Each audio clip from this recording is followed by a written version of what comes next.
ఒక్క సింగిల్ లైన్లో మీ నాన్నగారి నుంచి మీరు తీసుకున్న మెసేజ్ ఏంటి? ఏమీ ఆశించకుండా సేవ చెయ్యి. దేవుడికి పూజ చేయడం అంటే గుళ్ళు గోపురాలు తిరగడం కాదు. నీ తోటి మనిషికి నువ్వు సేవ చేస్తే అది నీకు దేవుడి పూజే. దాని ఫలితం నీ వెనకే ఉంటుంది. మానవ సేవే మాధవ సేవ. ఆ ఏంటంటే నువ్వు ఎక్కడైనా నేను నిజంగా అది గుర్తించానండి. నా పిల్లలు కూడా గుర్తించారు.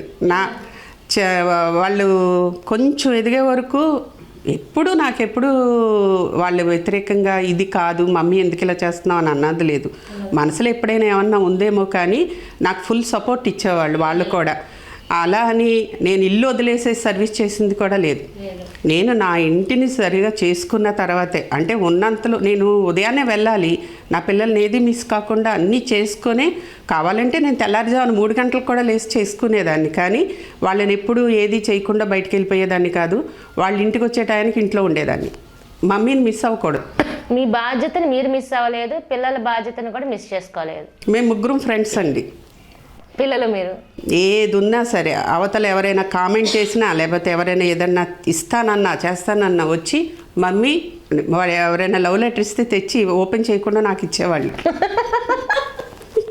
అదేంటారు అక్కడే సమాధానం చెప్పి రావచ్చు కదా అంటే, ఏమో నాకు తెలీదు, ఆ హెడేక్ నువ్వు పడే అనేవాళ్ళు. వాళ్ళు మంచి ఫ్రెండ్లీ బర్నింగ్ ఉంది.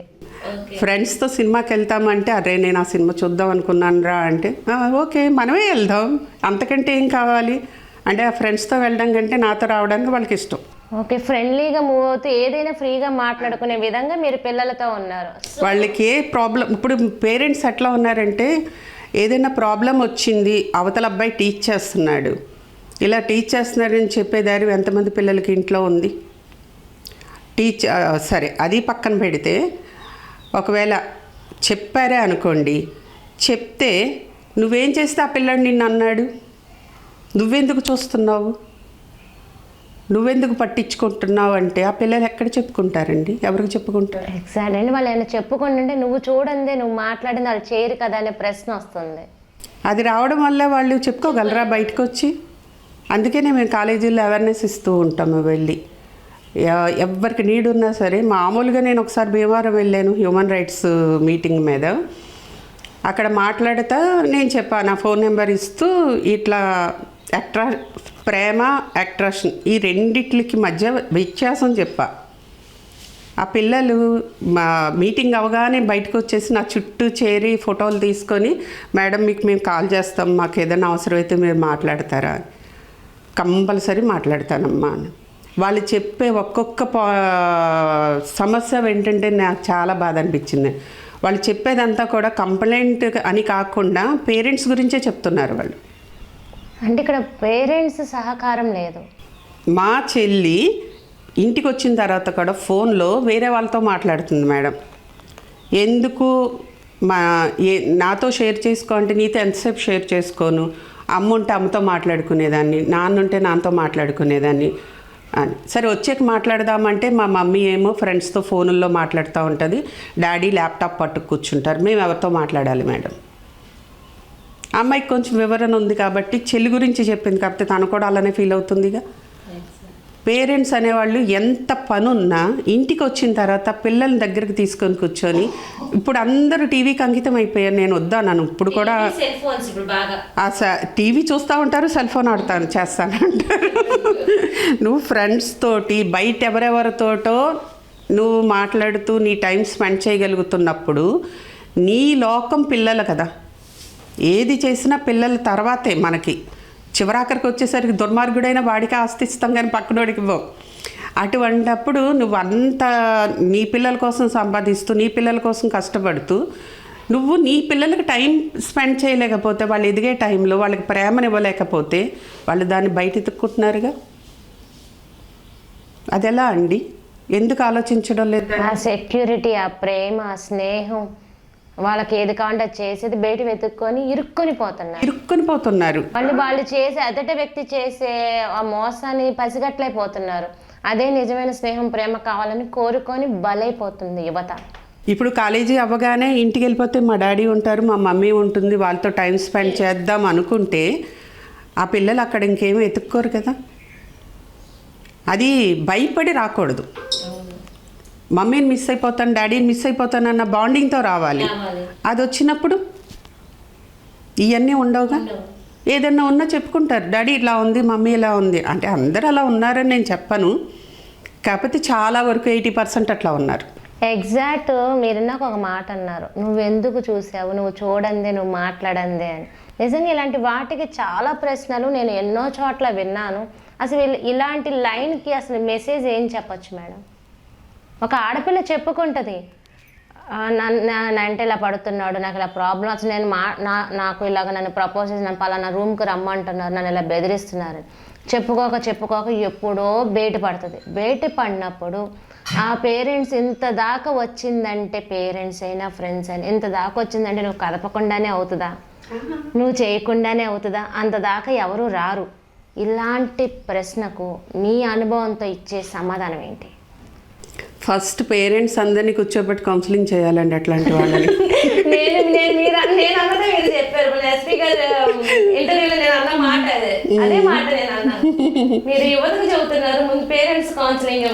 కంపల్సరీ అండి. ఇట్లా ఆలోచించే ప్రతి వాళ్ళకి ఫస్ట్ కౌన్సిలింగ్ ఇవ్వాలి. మాకు మున్సిపల్ ఫ్యామిలీ కౌన్సిలింగ్ ఒకటి ఉంది. అప్పుడు మమ్మల్ని అందరినీ కూడా 6 months డే అండ్ నైట్ వాళ్ళ ఆధీనంలో పెట్టుకొని కౌన్సిలింగ్ నేర్పారు, సైకాలజీ నేర్పారు. నేర్పేటప్పుడు వాళ్ళు చెప్పింది మాకు అర్థమైంది కూడా అదే. యువతలో ఎక్కడో సమస్య ఉంది అంటే పైన ఆలోచించడం కాదు, లోపలికి వెళ్ళి ఆలోచించాలి. లోపల ఎవరు? పేరెంట్సే. పేరెంట్స్ వాళ్ళకే ఇవ్వాలి ఫస్ట్ కౌన్సిలింగ్. ఇప్పుడు భర్తలతో ప్రాబ్లం ఉందనుకోండి, మేము భార్యలను పిలిచి కౌన్సిలింగ్ ఇస్తాం. భర్తకు కాదు, భార్యకే ఇవ్వాలి. భార్యతో ప్రాబ్లం ఉంటే భర్తకి ఇవ్వాలి. అంటే ఇక్కడ అంతా క్వైట్ సమస్య ఎక్కడుంది? ప్రాబ్లం అని ఆయన ప్రాబ్లం అని ఫీల్ అవుతున్నాడు. నువ్వు ప్రాబ్లం ఫీల్ అవ్వకంటే ఆయనకి ప్రాబ్లం తీరదు. ప్రాబ్లం ఎక్కడుంది? ఇక్కడ ఉంది. బంగారు తల్లి, నువ్వు చాలా మంచిదానిరా, పాపం రోజు నైటీలో ఆయన కనిపిస్తే ఆయన బయటికి వెళ్ళి ఇంకో అమ్మాయిని చూస్తాడు.